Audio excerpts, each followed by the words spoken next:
Just one day after Colorado Coach Prime lose to BYU, two coaches jump ship.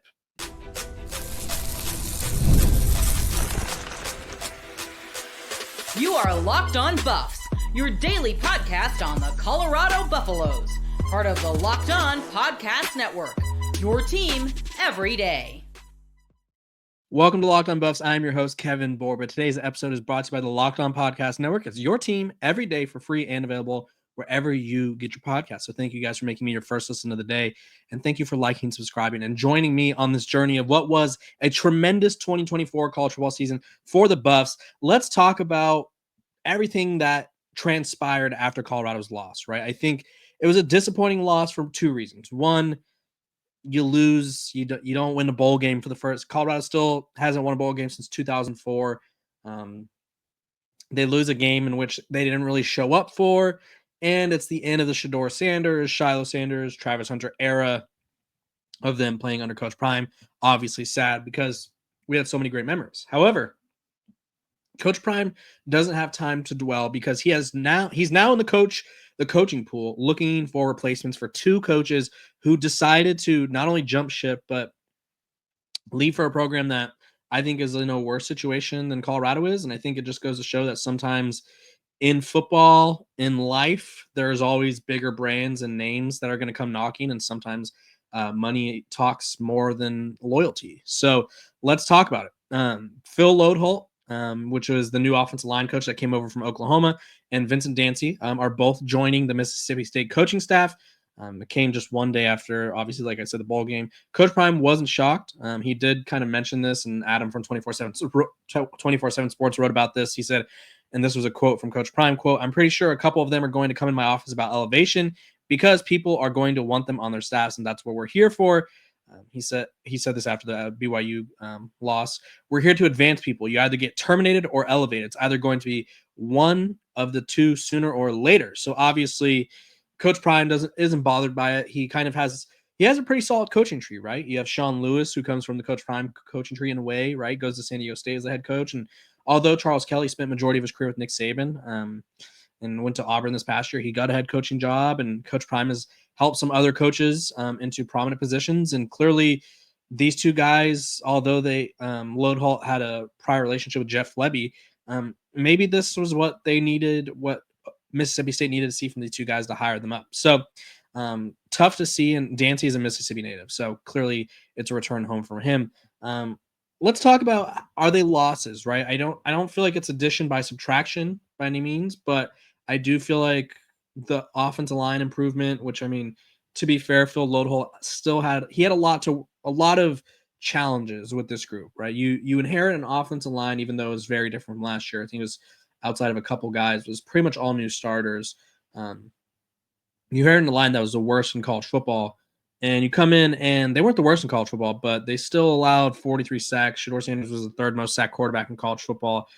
They allowed more sacks than every program in the Big 12, and they allowed more sacks than all but five FBS programs. Obviously, Shedeur Sanders played a role in a handful of those sacks, but still, it was a tough offensive line to rebuild. They have a true freshman at left tackle.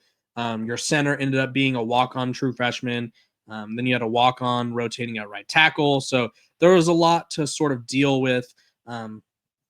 And so it'll be interesting to see where Coach Prime goes next to sort of find the guy, right? Because you need the offensive line to be a lot better than what it has been. And I think that's sort of been the biggest cloud over Deion Sanders his tenure in Colorado, right? Is they haven't had an offensive line to protect Shedeur Sanders, and now they're not going to have Shedeur Sanders, who, although Shedeur wasn't known for being like this hyper athlete, like say Jaden Jackson, excuse me, the LSU quarterback, Jaden Daniels. I don't know why I was saying Jackson, Jaden Daniels, or even like Devin Dampier who's going to be at Utah next year, played at New Mexico, Jalen Milroe, all these guys who are super athletic that can create a lot of big plays with the legs. Shedeur Sanders was still super mobile and was still able to prevent a lot of sacks with his ability to extend plays and his ability to move around the pocket. So you're going to have a guy like Caden Salter, who's very mobile. Julian Lewis is also pretty mobile as well. but are they ready to be beaten up like Shedeur Sanders was? Because I think Shedeur Sanders is one of the toughest son of guns in college football. So it'll be interesting to see what they bring in, because obviously you need an offensive line coach who can help take this unit to the next level. You know, offensive line coach who could develop and who could recruit, because they're obviously going to need to bring more guys in. And you need an offensive line coach who is probably going to want to stick around, because this will be Deion Sanders' third offensive line coach in his third year, right? So new O-line coach every year is not the most ideal thing, but I think Lodeholt brought a good energy. I think he brought a lot of passion. I think he brought a lot of football knowledge. I think the cards he was dealt was kind of difficult, and I don't know if it's going to be much easier at Mississippi State. But that being said, hey, you got to do what you got to do. Let's see. Dancy, on the other hand, Mississippi native, like I said, he spent a few years. He was the coach at Mississippi Valley State for 8 years. He was there for 8 years. Was the head coach for 5. Was in Boulder for 2. He came in and was as a defensive quality control coach. Then was promoted to the outside linebackers coach this season. Worked closely with the guys that were producing all the sacks for Colorado, right? Arden Walker, Samuel Kunalola, Keaton Wade, and Taj McCoy. They all sort of took major leaps. And so I think it'll be interesting to see what Colorado does there. I think both guys leaving is unfortunate, because he would have I hate to see this where it's like coaches leave for the same job at another program, because at the end of the day, that means for the most part, that means they think that job's better. And I like to see continuity. I would really like to see what year 2 under Phil Lodeholt would have looked like, right? Part of me, like, if I was a coach, I don't know if I'd be able to just leave after a year coaching these young men and assuming we have a great relationship. I just can't imagine myself leaving. Now, obviously, money talks. They're going to be coaching at the SEC level, which I think people, whether we want to admit it or not, the SEC sort of, even if it is having a down year as a conference, the conference patch still means a lot. And so them having SEC experience could help them parlay that into a bigger role, into a more prominent coaching job. Maybe that helps them parlay that into an associate head coaching role, then a head coaching role. So I understand why they left. A little disappointing in terms of who they're going to replace them with. We'll just have to wait and see. Coach Prime is obviously, he's looked NFL, right? He's looked at NFL guys to build his staff up. We see it with Pat Shurmur, Robert Livingston, Kevin Mathis, Warren Sapp, you name it. It feels like every coach on Colorado's staff played in the NFL, or if they didn't play in the NFL, they coached in the NFL. And so I think that's probably the route he's going to go to again. And so that being said, the NFL season is not over. So we may not know the offensive line or linebackers coach for quite some time, the outside linebackers coach, that is. So we'll just have to stay tuned. I'll keep you guys updated on that matter. When we come back, Coach Prime is not going to be LeVar Ball. He is not going to be Archie Manning when it comes to the NFL draft. And I think people are a little confused about that. This episode of Locked on Buffs is brought to you by Rocket Money. Did Rocket Money help you find any subscriptions you forgot about or that you were paying for twice? That definitely happened to me. I had a few subscriptions that I didn't even realize I was still paying for. And Rocket Money made it so easy to track them all down. It's like having a personal assistant for your finances. Rocket Money is a personal finance app that helps find and cancel your unwanted subscriptions, monitors your spending, and helps lower your bills so you could grow your savings. It brings everything together in one place, whether it's subscriptions, your spending habits, or even the goals you want to hit this year. Rocket Money has over 5 million users and saved a total of $500 million in canceled subscriptions, saving members up to $740 a year when using all the app's premium features. For me, one of the best features is the subscription tracker. I've used it to cancel services I wasn't using anymore, and I've already saved a ton. Plus, with their goals feature, I've been able to automatically set aside money for my future. I got a wedding coming up. I need all the money I could get, right? No more stressing about budgeting every month. Cancel your unwanted subscriptions and research your financial goals faster with Rocket Money. Go to rocketmoney.com/lockedon today or /lockedon today. That's rocketmoney.com/lockedon. rocketmoney.com/lockedon. Welcome back to Locked on Buffs. I appreciate you guys for tuning in every day, making me your first listen of the day. We're free and available wherever you get your podcast. So make sure to like, subscribe, follow, join the Locked on Buffs community. Comment below if you're an everydayer. If you don't know what an everydayer is, first of all, you got to become one. Second of all, if you don't know what it is, an everydayer is someone who's subscribed, they comment, We discuss things in the comment section. I like to be very interactive with everybody, so I'll duke it out with you in the comments if I have to, right? If you disagree with me, let me know, and we'll talk about it in the comments, and that's okay. You guys also won't want to miss out on some of the cool interviews we have coming up. We got a couple transfer portal players that are incoming to Boulder that I will be talking to on the show. We already interviewed Zach Atkins, the tight end, and then Carter Middle, the offensive lineman, so you won't want to miss that. Let's talk about Coach Prime, the NFL draft, and although Coach Prime or whoever runs the social media, which I'm not going to point fingers or whoever it is, but I think, well, I don't know who runs it, to say, we'll just put it that way, but I do know it's not always him running it. And whoever runs it, they got duped. And and if you guys don't know this, and I'll do everyone a solid right now, and we're going to learn a little bit of a lesson on social media and making sure our sources are accurate. Wes Steinberg, aka Wesley Steinberg of a ASMR Sports, and he's an NFL and New York Giants insider, who has a 17, almost 18,000 followers. He's a spam account or a troll. So he posted an X post. Sorry, I'm trying to process this because it happens to the best of us, He posted breaking: Colorado quarterback Shedeur Sanders has no interest in playing for Browns or Titans. This could have major NFL draft implications. And then it says Shedeur's father, Deion Sanders, will demand his son goes to a big market with all good infrastructure for a young quarterback. And it's like, okay, that sounds believable, right? And everyone's like, oh my gosh, Deion Sanders is already forcing his hand. And it's like, okay, pump the brakes. And Deion Sanders quoted it and said that it wasn't true. And then also DM'd him and said, stop lying and have some class and professionalism about yourself, my man. And I think little did he realize after the fact, because he deleted the tweet, that is a troll account. That being said, I did think it was interesting that Coach Prime is really trying to make sure that people know. He's like, hey, I'm not coming out here to say my son's not going to play for this team or that team. That's not what we're doing here. And I think that's interesting because that's kind of the notion, right? I think we haven't really had a prospect like Shedeur Sanders or Travis Hunter, for that matter, who has a figure in their life who is relevant enough to sort of force a hand like that. Let's just go Trevor Lawrence, a couple years ago, say he didn't want to play for Jacksonville, right? I don't think Trevor Lawrence, even if it was Dabo Sweeney, I don't think people would be like, okay, Dabo says he doesn't want to go to Jacksonville, so he's not going to go to Jacksonville. Or Caleb Williams. I think Caleb Williams, I think if there were to be anyone, it probably would have been him to try, but I don't think Caleb Williams had anyone big enough in his corner to do so. That being said, Deion Sanders, if he wanted to, could certainly insert himself into the conversation and be like, you know what?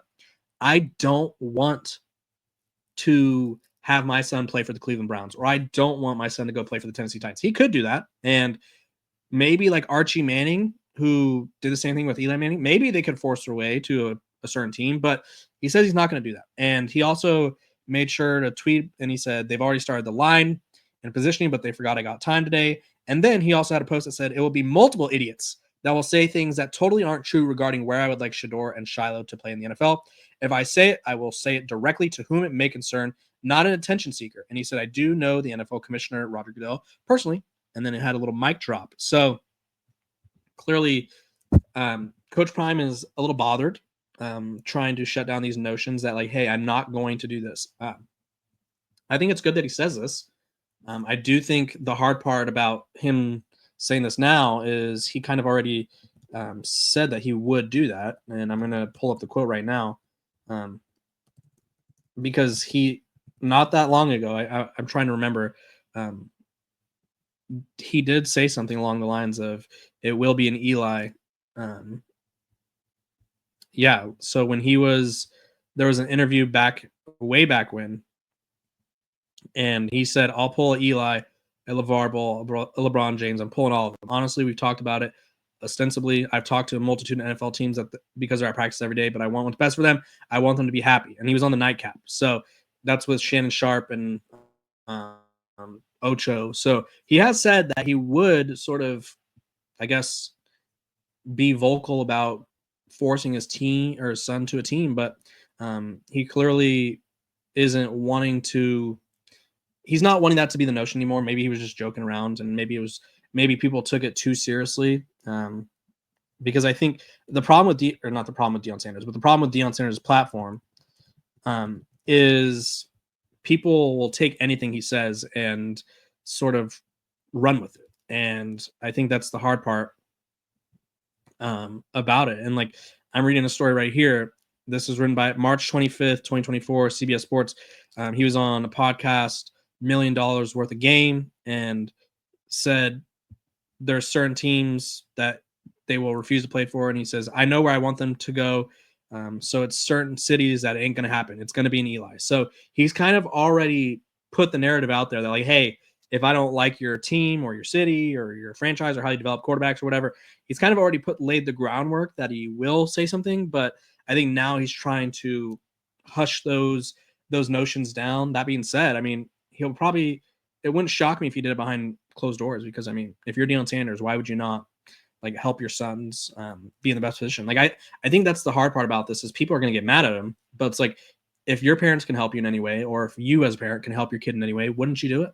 Right? Like I know some people are going to be like, oh, that's a nepo thing to say or whatever. It's like, okay, well, I mean, I think the thing about knowing people, and we say this in every industry in the world, it's about who you know, right? It's not always fair, but it's how it goes. Sometimes people get different opportunities, right? So I think if he has the influence and the power to sort of help his sons end up in a better situation for their careers, for their livelihood, why would he not do that? I don't think he'll make it as public as people think it will be, but I wouldn't be surprised if we hear a few murmurs a few months from now where it's like, yeah, Deion Sanders said this or that, but he's clearly saying that he's not going to do that. So we'll just have to wait and see what the verdict is, because we all know after the draft, there's always going to be like a few reports where it's like, oh my gosh, this happened. Like, I think my favorite post-draft report is, and it's always like a year or two after, where it's like, well, the Saints really wanted to draft Patrick Mahomes. Like, everyone wanted to draft Patrick Mahomes, and according to reports after drafts, right? Like, certain GMs were just banging on the table and they got shut down. So we'll just have to wait and see what actually happens. When we come back, the Coach Prime doc is dropping. I'm going to tell you the 3 things I'm most excited about to see.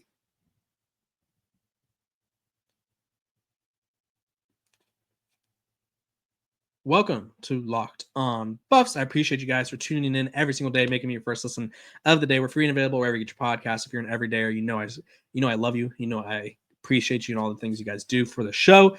Make sure to like, subscribe, and follow so that way you don't miss out on a second of the coverage. Let's talk about it. The Coach Prime doc is dropping on January 7th. Excuse me, I have the hiccups now. If you're unfamiliar, it's called Coach Prime. It's on Amazon Prime. It's interesting because we get behind the scenes content with Bucky, and we get a lot of coverage from the national media, obviously, because Coach Prime is always interesting.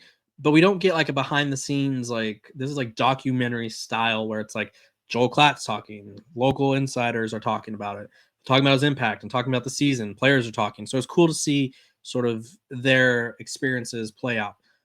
Last year, the documentary, it was a whirlwind of emotions, right? It went from they start 3-0, they're on top of the world. Coach Prime's crying, tears of joy, to late in the season, you got, I think it was Bishop Thomas. Yeah, I think that was his name. I can't even remember his name now because he was just a guy that, Bishop Thomas. I don't know why I couldn't think of his name. He was like a focal point of the doc and ended up having a pretty rough season, was struggling in the classroom. And I think he's probably like one of the few guys where Colorado just was like, we're okay. We're willing to cut our losses because you're not like you're just not doing what we need you to do. They just fell apart, right? It was, they collapsed. They had the Bishop Thomas situation. There was a moment where Juwan Mitchell was on the phone during a pregame press conference, pregame pep talk from Coach Prime. And so I'm interested to see what the vibes were after the week 2 loss to Nebraska, right? I think that game in itself, paved the way for this season. I'm interested to see the new dynamic with the team, because last year there was a big emphasis on Coach Prime, and he said this, and I think he kind of backed off this a little bit. He said he didn't care about the players liking each other. He said he played for quarterbacks played for teams that had quarterbacks and receivers who didn't get along, but they still played well. And then it sounded like there wasn't enough culture building. I think Travis Hunter said a few things. Shane Koch said a few things where it's like they just didn't bond well enough as a team. And so the team was just kind of a lot of individuals. And this year, or at least this time around, it shows them playing some pickleball, doing some group trips or whatever. So I'm interested to see how they react after the Nebraska loss. I'm interested to see if there's a change in like philosophy that isn't really talked about, but maybe is sort of mentioned. Or like I think the players will mention it. I don't think Coach Prime will mention it. Is there a change of philosophy in how they do things? And then 3, the moments of like father son, Travis Hunter as well, between Coach Prime, Shiloh, Shedeur, and obviously Travis, like I said, because he's like a father. Shedeur, excuse me, Coach Prime is like a father figure to Travis as well. I'm interested to see the emotions behind it, right? I think it's one thing for us to see him talk about it for a little snippet after a game, but what is it really like? Like, how does he feel? Like, what are his raw emotions? Like, is there behind the scenes stuff that we're not getting to see? So I look forward to seeing that. You guys comment below. What part are you most excited to see? Let me know so that way we could sort of dive in, compare, contrast notes. Like I said, it released on January 7th. I will be doing reactions to each episode. I might, and you guys let me know what you would prefer. I might, last year, I think I went episode by episode because it was released weekly. This time it's released all at once, which makes it hard to do like a weekly or a daily episode weekly episode because it's like everyone's going to be ahead of me. So you guys let me know what you think I should do, and I'll decide from there. Most popular sort of opinion in the comment section. But that being said, I appreciate you guys for tuning in to Locked On Buffs, making me your first listen of the day. We're free and available wherever you get your podcast. Make sure to like, subscribe, and follow. I will see you guys on Tuesday.